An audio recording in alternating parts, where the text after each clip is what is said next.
Cześć, witaj na moim kanale. Wprawdzie mówiłam jeszcze całkiem niedawno, że zupełnie nie mam ostatnio ochoty włączać piekarnika, ale jak zobaczyłam te ptysie, to po prostu nie mogłam ich nie zrobić. Nie dość, że są mega proste, to jeszcze obłędnie pyszne. Wybrałam do nich jeden z moich ulubionych kremów. Nieważna dieta, wszystkie postanowienia noworoczne to jest coś, czego po prostu trzeba spróbować. Szczególnie póki trwa karnawał. 125 g masła, 250 ml, czyli jedną szklankę wody i szczyptę soli, tak około 1/4 łyżeczki. Zagotuj razem.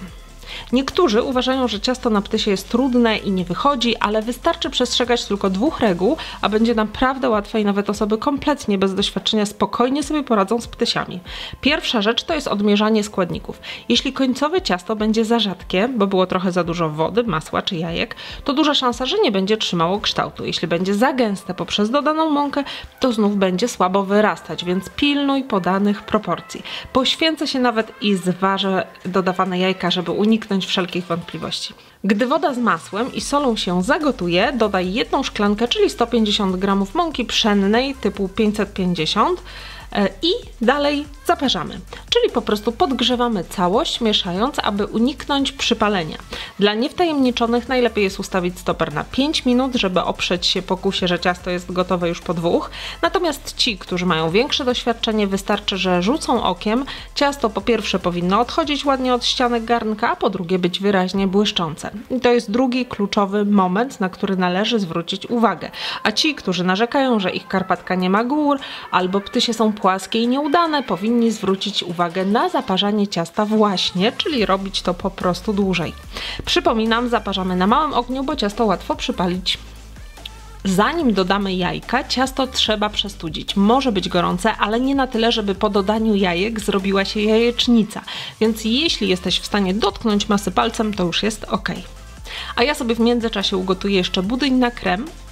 2 szklanki, czyli pół litra mleka, 2 jajka, 2 pełne łyżki mąki pszennej, obojętnie jakiego typu, 2 łyżki mąki ziemniaczanej i 1/3 szklanki cukru oraz łyżkę 2 ekstraktu waniliowego, można też użyć cukru waniliowego. Mieszam bardzo dokładnie, aby nie było grudek mąki, po czym podgrzewam i zagotowuję. Na początku budyń będzie wyglądał jak jeden wielki kluch, ale jak będziesz mieszać dalej, to w końcu nabierze jednolitej konsystencji.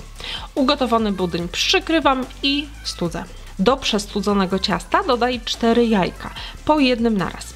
U mnie są to jajka w rozmiarze L i ważą dokładnie 200 g bez skorupek. Małymi odchyleniami wagi, nie trzeba się wcale przejmować, ważne, żeby nie było jakichś drastycznych różnic w wadze.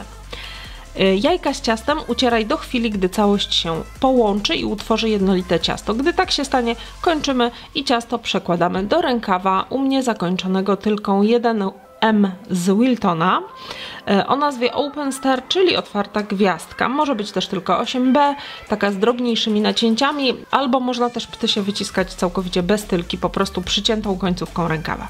Wtedy wyjdą trochę bardziej okrągłe. Ptysie wyciskamy na wyłożoną papierem blachę. Rogi dobrze jest wcześniej podkleić sobie odrobiną ciasta, żeby papier się nie podnosił. No i wyciskamy. Co do łatwych nie należy, bo ciasto jest gęste. Pamiętaj też o sporych odstępach. 5 minut i 5 bolących palców później jest cała blacha. No i teraz uwaga. Ptysie pieczemy w piekarniku nagrzanym wcześniej do 200 stopni bez termobiegu lub 180 z termobiegiem. U mnie przez 30 minut, ale jest to kwestia umowna. Ptysie powinny mieć ciemno-złoty kolor i po dotknięciu być wyraźnie twarde. Dopiero wtedy wyjmujemy je z piekarnika. Ci, którzy oglądali mój film o 5 najczęściej popełnianych błędach przy pieczeniu ciast, wiedzą, że mam dosyć luźne podejście do kwestii otwierania piekarnika w trakcie pieczenia, ale tutaj akurat żartów nie ma. Piekarnik musi być wcześniej nagrzany i ptysie nie znoszą, kiedy ktoś przeszkadza im rosnąć i zawraca głowę. Jeśli więc otworzycie piekarnik w ciągu pierwszych 20 minut pieczenia, ptysie opadną i będzie dosłownie ptysiowa klapa. Ptysiowa klapa może też wyjść w jeszcze inny sposób. Zobacz, co się dzieje, jeśli ptysie wyjmiemy za wcześnie z piekarnika. Te tutaj piekłam 23 minuty, no i okazało się, że u mnie to zdecydowanie za mało. Ptysie już po wyjęciu z piekarnika powolutku zaczęły sobie siadać. Ostały się tylko te 2 na końcu, bo były akurat w tym miejscu, gdzie mój piekarnik piecze najmocniej i one praktycznie nie opadły. A teraz zobacz te 2, które nie zmieściły mi się do pierwszej partii. One były pieczone 10 minut dłużej i zobacz, jaka jest różnica. Gdyby tak się zdarzyło, ptysie wkładam do piekarnika na kolejne 10-15 minut i zobacz, że wszystkie nieco się podniosły. Oczywiście te, które były najmniej dopieczone, podniosły się też najmniej, ale te z tyłu wyglądają super i są fajnie puste w środku, więc będą idealne do nadziewania.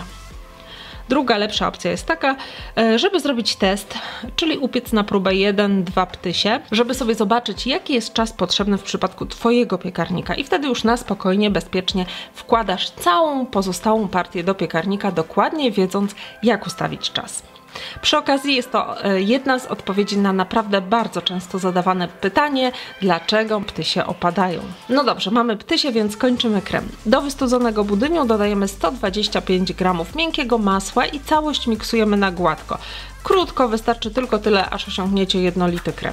Następnie krem przekładamy do rękawa z tylką 1M, identyczną jak w przypadku wyciskania ptysi. Ostrym nożem kroję ptysie na pół i napełniam gotowym kremem. Druga opcja jest taka, że znajdujesz w ptysiu jego słaby punkt, czyli miejsce, gdzie możesz wbić tylkę i wtłaczasz krem do środka, aż poczujesz lekki opór. W tej drugiej wersji ptysie są trochę bardziej poręczne do jedzenia, za to w pierwszej prezentują się zdecydowanie bardziej okazale.